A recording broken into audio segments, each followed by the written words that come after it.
All right, so part two. And we're going to be summarizing the arguments made by a philosopher named Michael Patton.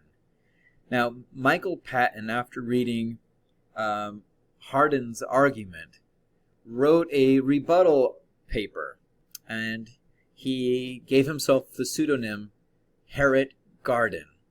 And in this, he is taking Hardin's argument that we just looked at to its ultimate conclusion. So this is what he says. Now, take this with a grain of salt. Remember, this is a satire. He is putting on airs. He's trying to be this a disciple of Hardin. So Hardin claims that if we feed starving people, they will only reproduce and create an even bigger, hungrier next generation that will face an even worse problem than the current generation. So Hardin made a call to stop all foreign aid and let evolution take over. Just let the strong win, let the strong kill off the weak, let the full eat the hungry. And in those societies, only the societies that are able to sustain themselves will survive, and those that cannot will die. This is the only way to fix the problem of global hunger, or so Hardin seems to be arguing. So here's Hardin's argument. It says, fine. Let's look at the premise one of Hardin's argument, that we ought to minimize the amount of suffering. Okay. So if we were really, and I'm talking about really concerned, not just saying that we should minimize the amount of suffering, but if we were actively trying to minimize the amount of global suffering, then and at the same time being as generous as we can to future generations, then we should start hunting and killing starving people. Okay, now before I start getting a ton of emails or people complaining to media outlets, remember, I'm not making this argument. We are summarizing a very satirical take by Michael Patton, writing under the pseudonym Hardin. So if we were really concerned about this, then what we should be doing is hunting and killing starving people. Think about it.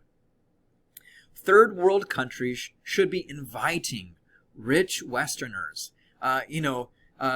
Trump Jr. likes to go on safari and kill animals. Well, he should go to Central Africa and pay to hunt starving people. And then he can pay the money to hunt them down, kill the impoverished citizens, and do this for sport. And then these human safaris would have the following benefits, which are all better than merely letting the people gradually starve or die of some hunger-related disease or illness. So first, charging money for licenses to go on human safaris would bring in a ton of outside money into these poor countries. Just think about the number of tourists who would be coming into these African countries. Think about the money that they're paying for hotels and for food, the money that would be going to guides and other supplies to help them on their hunts, right? Next, bullets. Bullets would put starving people out of their misery in a way that is less painful than starvation.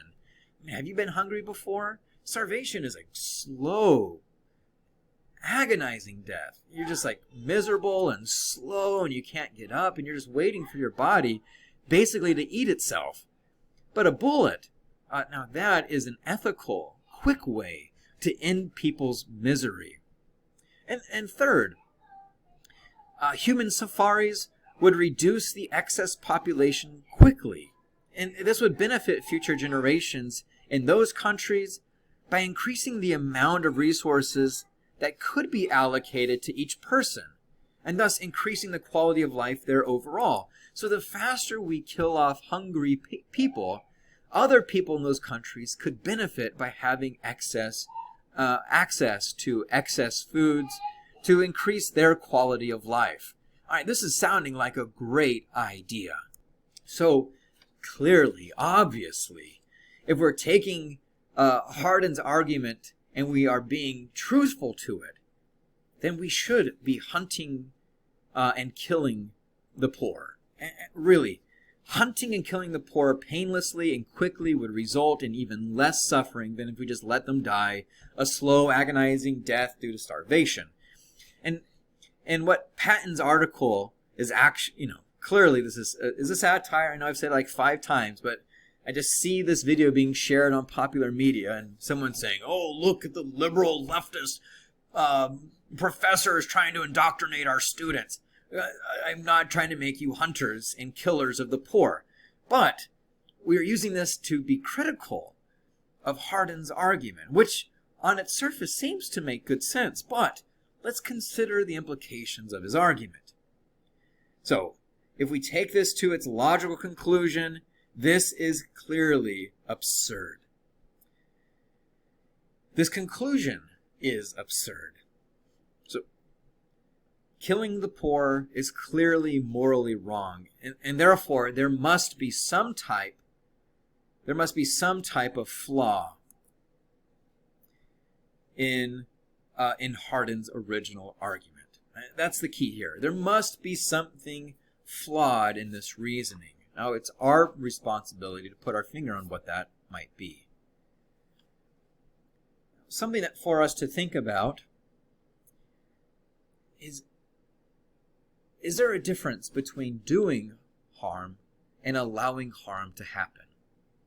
Or is there a difference in intending harm or just foreseeing harm? I mean, is it morally worse to kill someone than to let them die? It reminds me of the trolley scenario that we looked at earlier in the term. Is it really worse to push someone off of the bridge to stop a train than to let those people die? I mean, if it is morally wrong or morally worse to kill someone than just to let them die, then this would explain why it is permissible to let the poor die, but wrong to kill them. Similarly, if it is morally worse to kill someone as a means to an end, namely in order to reduce their suffering, then let me try that again.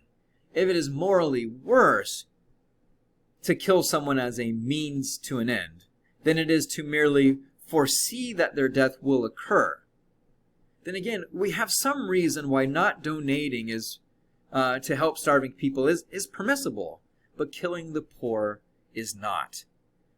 I don't have an answer here. I can go either way on this.